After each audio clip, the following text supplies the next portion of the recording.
know about you guys, but these days I am definitely thinking a lot more about producers that are making wine in a more sustainable style, whether that's producing wines from biodynamic vineyards, organic.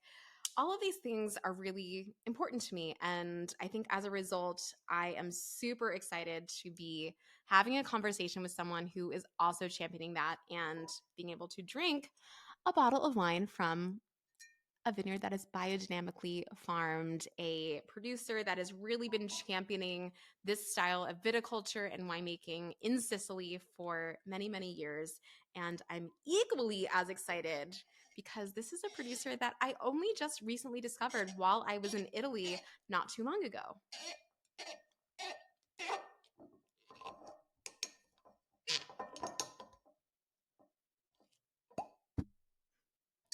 This is the 2021 C.O.S Frappato. This is a wine, as I said, I recently discovered in Italy when I was having dinner at a place in Rome.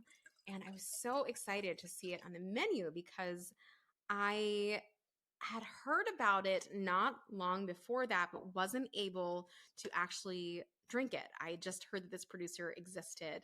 So this is actually all Frappato coming from Sicily, which if you know anything about Sicilian wines, it's all about the mountain there, or I should say volcano, right? Mount Etna, it is a still functioning volcano. And it's amazing that wines can be produced from here. But I think one of the things you're going to notice about this wine immediately is the really interesting color on here, right?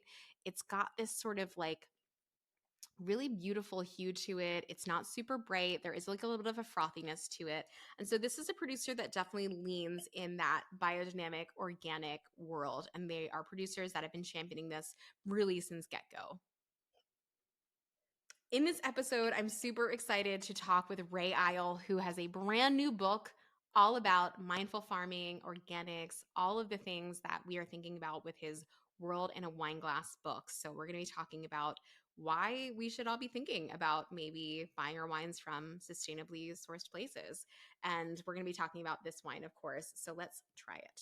So if you've never heard of Frappato before, this is a grape that is really, really famous in Sicily, though it is still superseded by the more famous grape there, Nero d'Avola. And I love Frappato. Often it's blended with Nero d'Avola to make a really delicious blend from the region.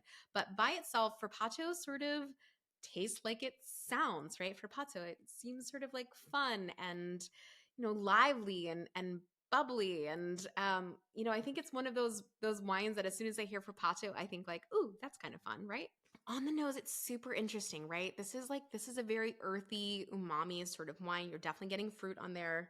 But you're also getting all of these wonderful herbs and spices that are sort of lingering underneath. I think being from this region, you're still getting all of that great volcanic soil influence. So you do get this sort of like smoky volcanic thing going on in the nose. But there is something very savory about this wine. And I should note that because of the way that this is made, this is a wine that's going to feel very pure, very fresh, very lively, very alive.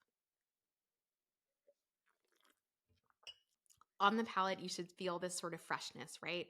There's this sort of like prickliness that happens. It feels sort of alive on the palate.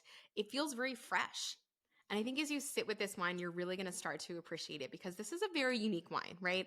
This does not taste like any of the other wines that are in this shipment. And that is because of the way that it's made, right? This is a wine that's made not in a natural way, but definitely in an organic way, in a way that really wants to be expressive and transparent with the place that it's coming from. And so, with that in mind, these wines are made to really allow that vineyard and those grapes to sort of shine through. And you should notice that even though this is a wine from a very warm region, right? Sicily is traditional, very Mediterranean climate, warm, warm summers, even sometimes very hot summers. This is a wine that still has a lot of restraints. So, as much as there's ripeness, there's also sort of this pullback that we really love that gives you these great sort of tart fruit flavors as well. I think this is a super fun wine and a wine that I am definitely having on pizza night. I am definitely enjoying. I'm here in Philly right now. I'm getting it with a cheesesteak because I think as this wine opens, as it starts to take on life, as it starts to breathe, this is a wine that's going to work with so many different foods. So if this is a wine that is a little bit new to you, if it feels a little bit different, stick with it. I think this is a wine that sort of takes a moment to readjust if you're not familiar with wines of this style. I think definitely have it with food, but don't be afraid to pair it with lots of different things, especially if you're going to be going the pizza and cheese stick route, or if you're going something like Indian food, which this could work really well with as well.